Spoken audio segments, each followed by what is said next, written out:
Túmulo dos Vagalumes e Meu Vizinho Totoro, dirigidos respectivamente por Isao Takahata e Hayao Miyazaki. Foram lançados em 1988 numa sessão dupla no Japão. Na ocasião, os estúdios Ghibli possuíam investimento para a realização de apenas um filme, que seria o dirigido por Takahata. Mas de modo inteligente conseguiram produzir os dois irmãos, gêmeos univitelinos de uma só vez. De um lado, o real elevado à máxima potência. De outro, o irreal mundo das coisas como deveriam ou poderiam ser. Mas elas não são assim, e no contraste entre as duas obras, percebemos que nossa esperança não diz sobre um futuro que está para acontecer, mas sim sobre um mundo que não habitamos e jamais habitaremos. A realidade por si é cruel, não existe esperança. A crueldade do real exposta em O Túmulo dos Vagalumes não é expressada por aspectos gráficos, mas sim sentimentais. São duas crianças tentando sobreviver no Japão da década de 40.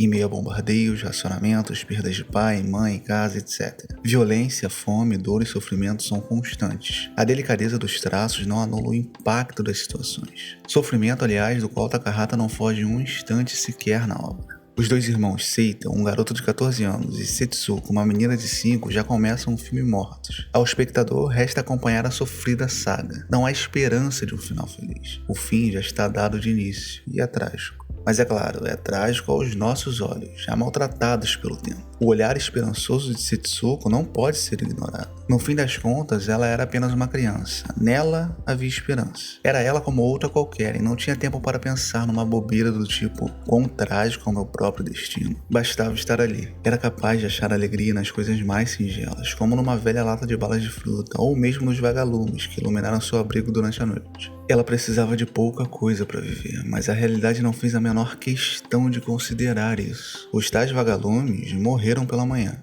Por que os vagalumes têm de morrer tão cedo? Disse ela, chorando ao enterrá-los e se recordando de sua mãe. Assim como eles, ela e seu irmão partiram pouco tempo depois, levando consigo o resquício de esperança que ainda havia nos espectadores. Enfim, terminada a tragédia, na mesma sala de cinema, após alguns minutos de intervalo, estreou Meu Vizinho Totoro, do Miyazaki. Assim diz Roger Ebert, um filme para crianças feito para um mundo em que deveríamos viver e não para o que ocupamos. Basicamente, é uma obra que retrata um mundo que deveria ser, mas não é. As irmãs Satsuki, de 10 anos, e Mei, de 6, se mudam com o pai para o interior, pois a mãe estava doente e a casa de campo ficava mais próxima do hospital. Assim que chegam na nova residência, as meninas logo se deparam com uma antiga pilastra de madeira, que aparentemente estava apodrecida pelo tempo. De imediato interagem com ela e a pilastra quase cede. Quase cai, mas não cai. É esta a realidade onírica proposta por Miyazaki. Um lugar onde no fim as coisas sempre dão certo, mas no caminho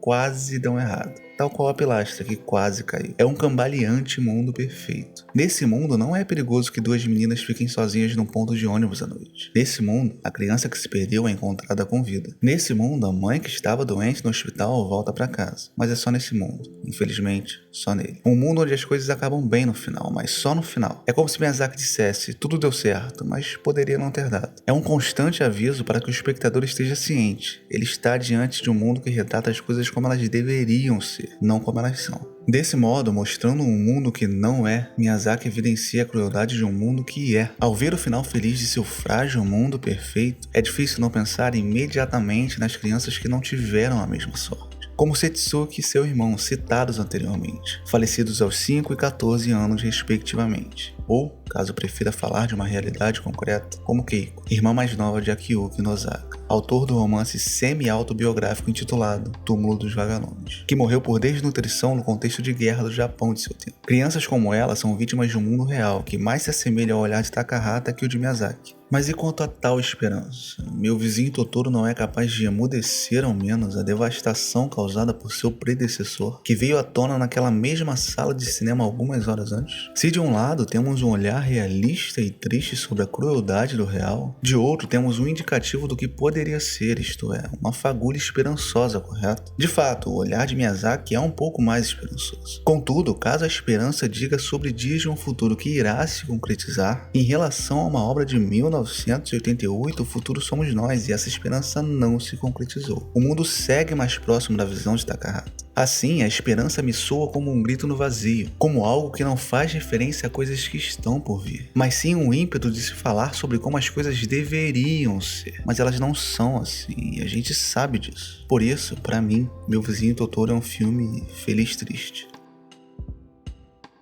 Se você gostou desse vídeo, deixa o like, se inscreve no canal, etc e tal. Você também pode me seguir nas outras redes sociais, @plebecine_ em todas. Eu posto uns conteúdos bacanas sobre cinema lá. É isso. Abraço.